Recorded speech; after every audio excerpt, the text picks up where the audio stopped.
Hi, and welcome to another exciting episode of the Andre The Beast Crayton Show with my co-host Yolanda M. Smith, the Branthropist. We never know who's going to walk through that door. Never know. But I'm excited today to have recording sensation. Notice how I said that. Recording sensation artist who's getting ready to perform live once again in Indianapolis, Indiana. My man, Skypp. Skypp, what's up? What's going on, Dre? Appreciate you having me on the show, man. No problem. Hey, take me down the journey of Skypp. You know, let the viewers know who you are. You know, because we was rapping before the show, and I mean, you perform with some legends. So as far as I'm concerned, you're a legend as well. I appreciate that, man. But I mean, first time I picked up a pen, man, I got cut from the basketball team in middle school. Basketball was a dream, you know, but I was just small. I had asthma. And, you know, just health concerns wouldn't allow me to be an athlete, you know. So that's when I picked up a pencil and the paper, man, and just started going. Right. You know, it didn't start off too great. You know, you can't expect it to when you're so new to something. You're not going to be good immediately. But I just kept at it, man. Went through some things that challenged me and made me want to be better, you know, getting teased and bullied for not being a good rapper. You know, back then nobody was a rapper in school. Really? So I was like the only rapper, but I wasn't good.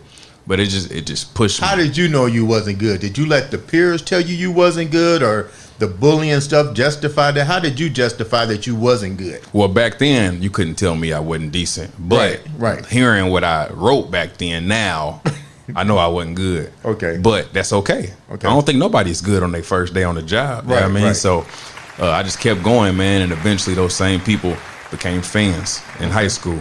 You know what I mean? And from high school, it just blew up, you know. Like, what high school did you attend here? Warren Central High School. Okay. Yeah. A lot of rappers coming out of Warren and stuff. That's crazy. Yeah, when I was at Warren, I was on like 4 of us. 4 of us? Out of 4,000 kids, it was like 4 or 5 rappers. Now, did you know the 4 or 5 rappers? Yeah. Are you guys still collaborating today? Yeah, one of them was my rap partner. We had a rap group called Wise Click. Me and my guy, Big Woog. And we were 2 of the 4. The other guy was my friend.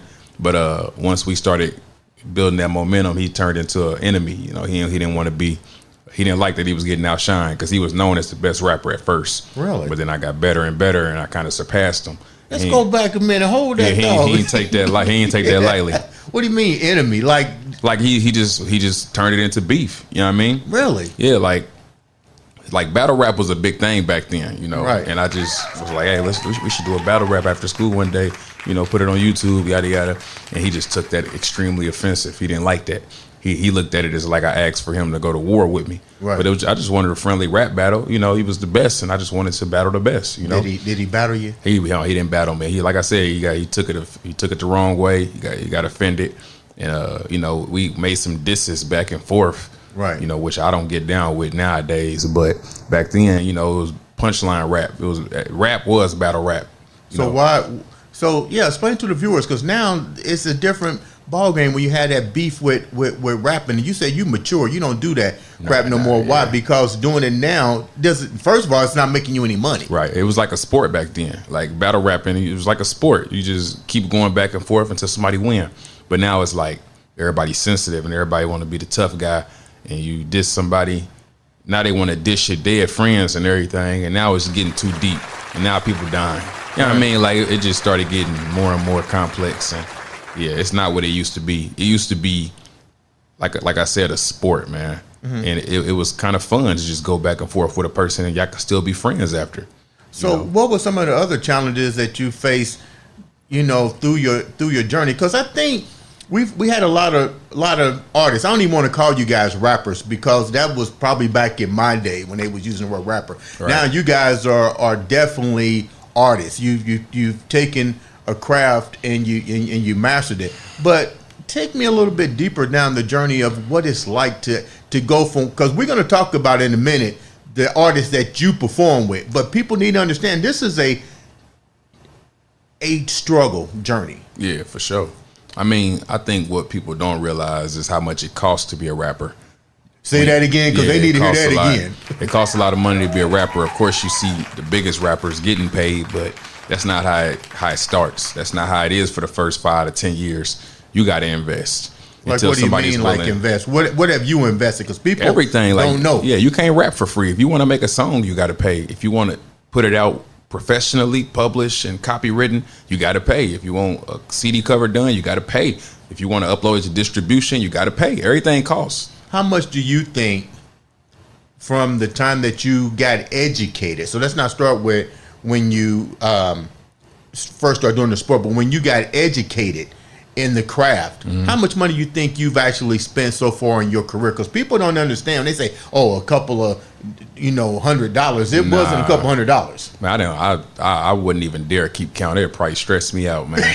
For real, man. Definitely somewhere over 50,000. Really? And that's per year or throughout period. your career? Like from 2010 to 2023, I've spent at least $50,000, which comes to like maybe what, 5,000 or something a year. Yeah, but you got it. You invested in yourself. It's a lot. Now I've made back maybe about 30 something thousand. So I haven't recouped my investment. Right. But that's the risk you take. Right. You know what I mean? And it's still good to get some money back. You know what I mean? I'm not stressing about it. So what are some of the other things that you had to go through to go down this path of a great artist? I think the worst, I ain't gonna say the worst, but the most difficult thing I went through was before I got with my old management company, I was like on top of the city, like on top. Yeah, I was on top. Yeah. Tell me what it's like on top. Tell the viewers what that means on top. I mean, for a person like me, it's not that, it don't really mean that much because like that wasn't my goal to be on top of Indianapolis. But you just know you're on top when you're in demand. Everybody wants you to get on the song. Everybody wants you to do a feature. You know what I mean? Right. Everybody want to do a show with you. So, I mean, I just knew I was on top, which drew the attention of Uncle Jams. Okay. So then I got with Me Cat, but then that's when I totally changed my brand of music. Why is that? Because that's what he required to be a part of his company. How did you feel about that? At first, I was really open to it because I knew I could do it. Right. Like making music is never a challenge. Which was never a challenge. So I didn't have a problem not cussing in my music and cleaning it up and making more commercial friendly music. Like I didn't have a problem with that. But the fan base I had built wasn't built on that. Right. And they didn't receive it well. Right. Now I had my diehard fans who was just like, okay, it ain't like the last music, but I'm gonna still support you. But I had like thousands of people who was just like, nah, can't get with that. And I lost them. So my fan base took a big hit. So now you're really trying to. Now don't get me wrong. I made new fans who were fans of commercial and clean music. Right. So like I'm getting on my face on the side of Indigo buses, and I'm doing all these big shows at commercial places that only allow clean music. Mm-hmm. So don't get me wrong. It was some upside to it, but do you miss the old? No, I got them back. I got them back now. Yeah. Okay. So since I went back to being independent, I kind of went back to my old style, more mature, of course, but just still free, What did you learn from that transition period? I learned business. Okay. He taught me, Uncle Jim's taught me the business of the music industry, and I really appreciate him for that. I didn't really leave Me Cat, it's nothing but all love, but it just worked out that way, it just happened that way, but I didn't ask to leave or anything like that. I just wanted to make some changes. Okay. And sometimes we have to do that. Yeah. It's nothing personal. It's you got business. to, man, because you can't do the same thing and expect different results. And that's what I kept telling myself. Like, I feel like I kept repeating the cycle, and I was getting the same result. And I knew to get a different result, I had to change. And I just wanted to go back to what worked for me. Now we see a lot of the new artists like 50 Cent. He's all over the place. I mean, I like that guy. I like the way he's taken his artist craft and doing music and movies, making companies, TV shows, TV shows. Now you mentioned something that was when we first started. You talked about your boys. Do you bring your boys on with you, or have you reached out to them? Or are they still following the same success that you are enjoying? I mean, I ain't have many boys. My guy Big Woog is one of the top artists in the city. That's who I started with. He kept his journey going, but I don't really got many rap friends from my childhood. Majority of my childhood friends was like athletes, you know what I mean? And I got a couple buddies who like, one of them turned into a DJ, based off of the fact that we needed a DJ in our record label. Now he's one of the top DJs. My other buddy, I got a lot of friends, but they're not really in the music industry, you know what I mean? Really? So I'm really just out here That's trying probably kind of good because sometimes you want to get away from that. Yeah, facts. So, I mean, I really handle a lot of stuff myself. Uncle Jams was a really big help throughout my career, though, and I appreciate him for that.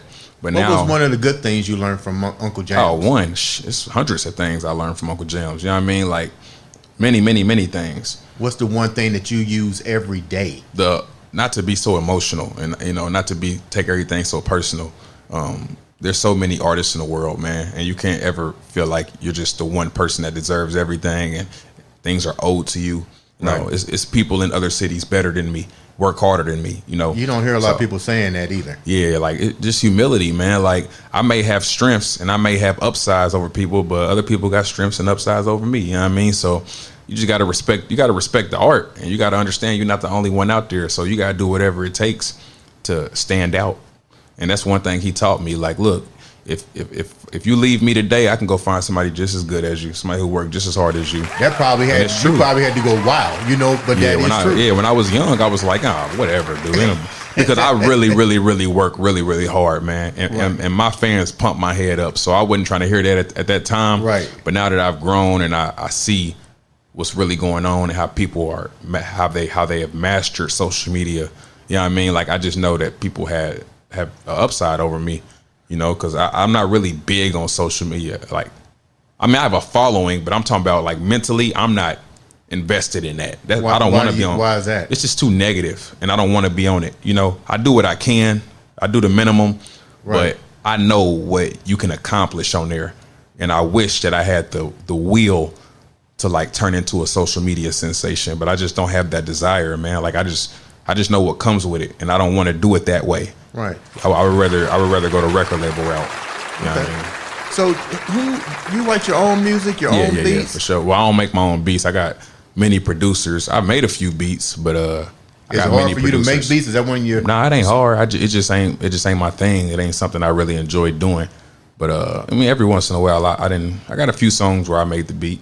Like when you come up with a song, you write a song, and what's more important to the artist? Is it the lyrics or is it the beat? Oh, it just depends on the artist. I'm a lyric guy. Okay. I love for the lyrics to have meaning, but I also love music. You know what I mean? I love the beats. So it just really depends on the topic of the song. Like if it's a hard beat, I don't even make it a lyric heavy song. I let the beat drive the song and I just try to ride the beat. But if I know I want to talk about something like serious and personal, then I try to find a beat that's not trying to outshine me. I let my lyrics stand out. What do you like to talk about the most in your songs? Well, my last album was called Sorry for My Trauma, man. I just talked about my upbringing and all the trauma I experienced. And that's what I really care about, is talking about the real stuff, the struggles that I went through and the growth, you know, that I experienced coming from those struggles. That's my type of thing. And they call me a reality rapper. A lot of people in my label is called sophisticated street music, which is basically just saying I'm from the streets, but I'm not settling for that. Right. You know, I want more. And that's who I've always been. That's who people see me as. It's just that. What's the one struggle that you faced that continuously plagues you? I mean, we have to rise above. We can't get rid of our demons. We can only suppress them or rise above them. Yeah. But we always remember them. So what's that one thing that you look back on and you go, go, damn. Yeah, probably my image. Like that's one thing people always say, like, you don't have the image of a rapper, and they feel like that is kind of halted my success. What is the image that they think you should be? I just feel like when you look at a rapper, you see flamboyant. Okay. And when you look at me, you just see a regular human being. And that's what I always wanted to be. I don't want to be flamboyant. I don't want to be the social media sensation. You know what I mean? I just want to be me and make good music. And that's why I appreciate people like J. Cole, who will walk around in a sweatsuit, and Kendrick, who will walk around with nappy hair and no jewelry. I appreciate that. Right. That's the kind of lane I'm in. You know what I mean? So that they always said that. Like, they look at me and they just don't gravitate towards me in an image standpoint. But when I get to talking and they hear my story, that's when I reel them in. But, you know, people love to look at something more than they love to hear something. Right. So, how many albums have you?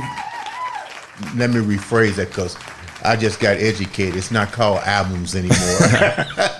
How many tracks have you laid down or singles throughout your career? Yeah, man. What? I don't even know. thousands. Which ones do you like that you look at Songs and you or go, albums? wow, the singles. Which singles have really taken off and you look at I'm and an go, albums guy. Albums. I don't know who told you albums don't exist. I'm not gonna mention her name. Albums exist. I don't know who told you that. Albums exist and they still thriving to this day. I'm an albums guy. I've released singles, but every single is only a piece of album. Which album do you like that you look back on? Which is the one that you looked at and said, wow, I didn't think it would have went this way? And which one did you do that you go, wow, that really went that way? I mean, my most recent one, I expected to do well, and it did. Sorry for my trauma. That was my most personal album, and I'm a personal artist. So, of course, that's my favorite album. But the album that did well that I didn't expect to do well was called 10th, and that came out in 2018. And people call that their favorite album by me. And to this day, I can't understand why. Why do you think, though? Why do you think? I mean, I don't, maybe it was just the moment in time and just the atmosphere I had built and the hype around my name that just made people gravitate towards that album or something. I don't know. But I still listen to this day and I'm just like, this album is not better than, it's like probably like my sixth best album. Really? So when people say it's their favorite, I don't hear it, but I've always been the kind of artist that made music. Like my favorite music is not everybody else's music by me. My least favorite music by me is everybody's favorite. Really? You know what I mean? So I've been that kind of artist my whole life. So I just can't read the people. I don't know what it is about. I know you probably look at that album and go, I can't believe this elevated the way that it did. Yeah, I feel like it could have been so much better. In the moment when I was making it, it was great to me. But just going back to listen, you know, I just feel like it didn't age well for me personally. How hard is it to really make it? It's nearly impossible. Nearly. Like when you think about how many rappers are in this world and how many rappers are successful, it's probably like a 10,000 to 1 ratio. What is the reason for their success versus the others that are out there? I'm pretty sure there's others that's invested in themselves, that's grinding. What's the cliche here? It just varies, man. I think it's just oversaturated. But a lot of people are born into success. A lot of people are born into maybe a dad was an executive and he can put you on, or maybe you was just born in Los Angeles, California, and things are just easier for you because you grew up in a big market. Maybe you got friends who refer you. Yeah, I mean, like some people already just got everything in place, and all they got to do is walk straight.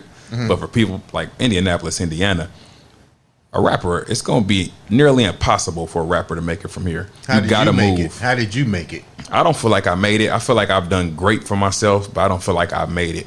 I don't think you've made it until you can comfortably live off your music only. Wow. Yeah, I mean, I feel like I've done great for myself though, and I feel like I've lived a lot of people's dreams, but I didn't live my dream. So I'm not. Yeah, I require more, considering that I haven't even recouped my investment yet. You know what I mean? So I'm not gonna say that I've made it. But you perform with some. We were sitting here talking earlier.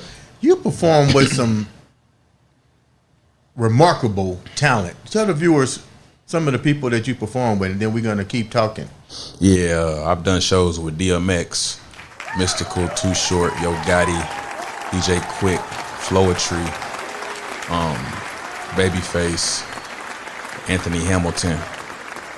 Man, so many people. Out of all of those, I like every single one. Love Mystical. Yeah. Love DMX. But let's talk about DMX for a minute. Yeah. The late DMX. How was that like, and how did that opportunity even come for you to be there with him? Well, shout out to my guy, Raleigh Carter. He has a company called Creative Carter. And what he does is he just throws concerts. That's what he does. Mm-hmm. And, you know, we built such a rapport, and he was such a fan of my music that it would just be certain concerts he wanted me to open for the artists. Like, that's just what he did. And he probably called me about 10 times. And, you know, each time was a super success, and it was super fun. I did Jada Kiss, too. That was my most recent one I did for him, was Jada Kiss. And, yeah, man, he just reached out, you know. When you're with these success, everybody that's in this industry, to me, is a success because they're investing their time and their knowledge. So I call all you guys a success. Right. But now you up here with DMX. Yeah, that was Mystical. Yeah. Did they pull you to the side backstage and say, you know, give you any? Yeah, Mystical stuff? did. Mystical did. I opened for him in Cincinnati And he did that, yeah. Because I went on before him, and as soon as I got off, he just stopped me and was like, "Man, I'll be seeing you around, man. You got some good music." He said, "I know I'll be seeing you around in the industry."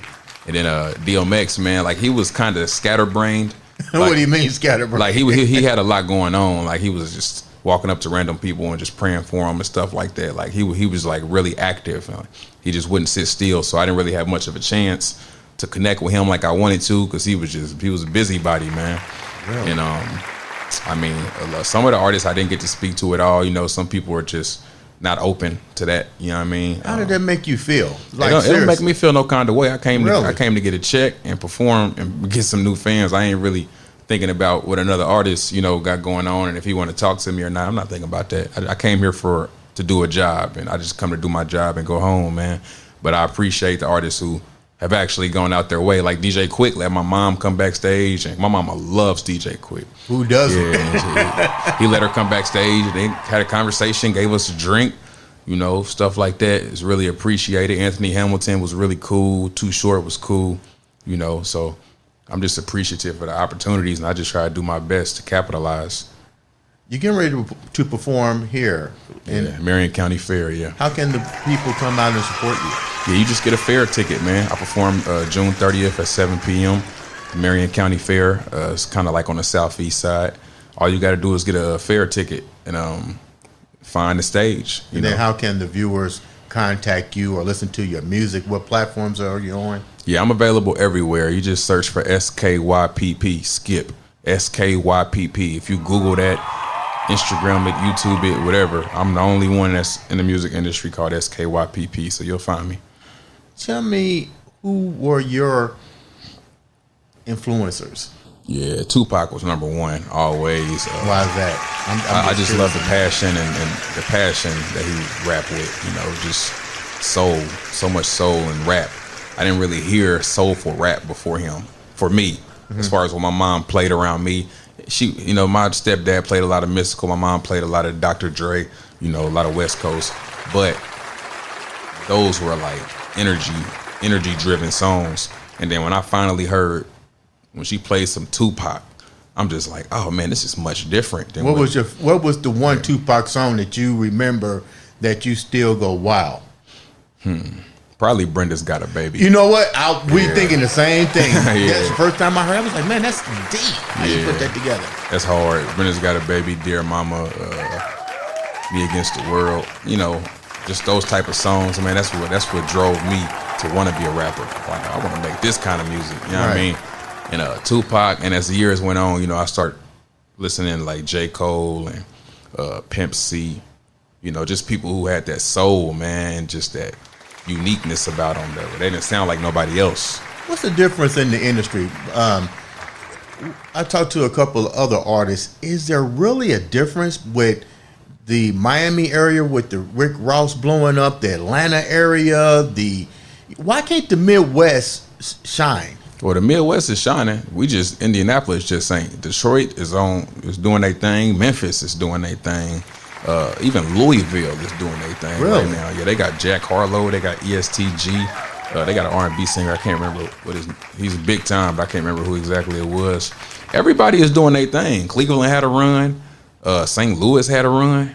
But we got talent here. Yeah, Chicago had a run. The Midwest had runs. We got runs here. Yeah, I think the thing we lack is that all those places had a brand of music. Chicago had drill. St. Louis had the Nelly, you know, the country rap type thing. Right. Louisville ain't really got a brand, but I think majority Memphis got a brand of music. I think Indianapolis never had that cohesive sound that was new to the world. We have it, but we don't have it as a collective. How do we get it there? How do I young don't think guys it's gonna like happen, you man. and other entertainers put us on the map? I don't think it's gonna happen because say you got an artist who makes a unique sound of music. Right. If anybody else makes that sound of music, they're gonna call them a copycat. Really? Oh, you trying to sound like such and such. Instead of looking at it like this is the sound of Indianapolis, it'll be more so like, oh, he copied his style. That's how Indianapolis is. Nobody really looks at it like, oh, we can build this sound as a whole and make it global. They don't look at it like that. They look at it like that's his sound. If you take it, you swag jacking, and you corny. You know what I mean? Like, Yeah, but can't young artists like you and the other artists change that narrative? probably, yeah. But I mean, it's not easy finding like-minded people in a city with no success. Now, if this was LA and somebody just came up with a new sound today, a sound we've never heard before, I'm sure they have a community that's willing to jump behind that. Really? I'm sure they do. But in a place where there has never been hip hop success, never. Everybody's trying to be the first one to make it. Everybody wants to break that, and everybody wants to make history for themselves. I'm guilty of it. Okay, You know I what I like mean? the way you was Yeah, clear I'm with guilty that. of it, man. Like, everybody just want to be the person that's like, oh, finally, first time in history, somebody made it. Everybody wants that. Well, you're almost there. God willing. You're almost there. God willing. So before we wrap up,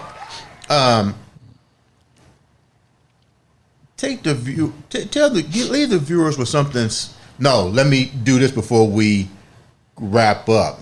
Congratulations, you just got married. Yeah. Appreciate that. Thank you. Tell me a little bit about your significant other now. That's a big step for you. Yeah. We've been together 9 years, man. I proposed in 2020 on Christmas Day. And we bumped heads a lot about marriage. I'm not really big on marriage and weddings and all that stuff because just family history. You know, a lot of my family married and divorced multiple times, like majority of them. Right. Only one or two marriages actually lasted. So looking at that from a traditional standpoint, I just felt like it wasn't working for us, and I felt like I didn't want to take that same route. But my fiance was hell bent on what she wanted. Right. She told me from day one, I want to get married. And I want to have kids, and I want to live the American dream type, basically. Right. So we bumped heads, but eventually I realized love is about sacrifice. You know what I mean? So I sacrificed my opinions and my, preferences, and I accepted what she wanted because I knew that's what it took for me to keep her in my life. So I just went ahead and did that because I felt like my pride is not bigger than our love. Man, You know what I mean? That's deep. For sure.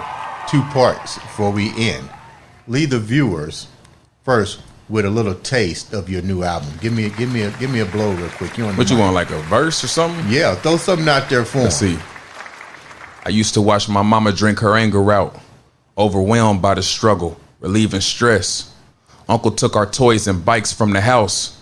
He drunk himself to death, I hope in peace he rests. Auntie was on the same thing, but she dove deeper. Granny said she getting high, I thought she meant reefer. Man, well, if history repeats, then this drinking I've been doing is way deeper than I think. Something like that. And that song gets real deep. What's the name of that song? It's called Liquor and Depression. Man, And it's just about the history of alcohol abuse in my family and where it drove me to, and what I learned from it, and just being introspective about it and being transparent for my listeners. You're deep. Yeah, it gets deep. This album is the deepest album I've ever made, man. And from top to bottom, it's just about some of the roughest points of my life, And I finally got comfortable enough to talk about it. Leave the viewers with something so inspirational before we wrap up. Man, so much I could say. We got time. Yeah. I think the number one thing in life, man, is just don't let failure discourage you. I feel like failure is a big part of success. Just because you failed don't mean that you're a failure. That's what people need to realize. People will lose once or twice and just can't take anymore, feel like it's not meant for them. But you have to lose to win. You have to lose to learn. Like there is no success without failure. And if you understand that and you grasp that, I think you'll go so much further in life, because what it does is it turns you into a fighter. The best fighters got better because they lost, and they realized, man, I want to be the best. I don't want to feel that way ever again. So I think number one is you have to get comfortable with losing. Once you're comfortable with losing, you'll be familiar with winning. Ladies and gentlemen, this has been another exciting episode of the Andre The Beast Crayton Show.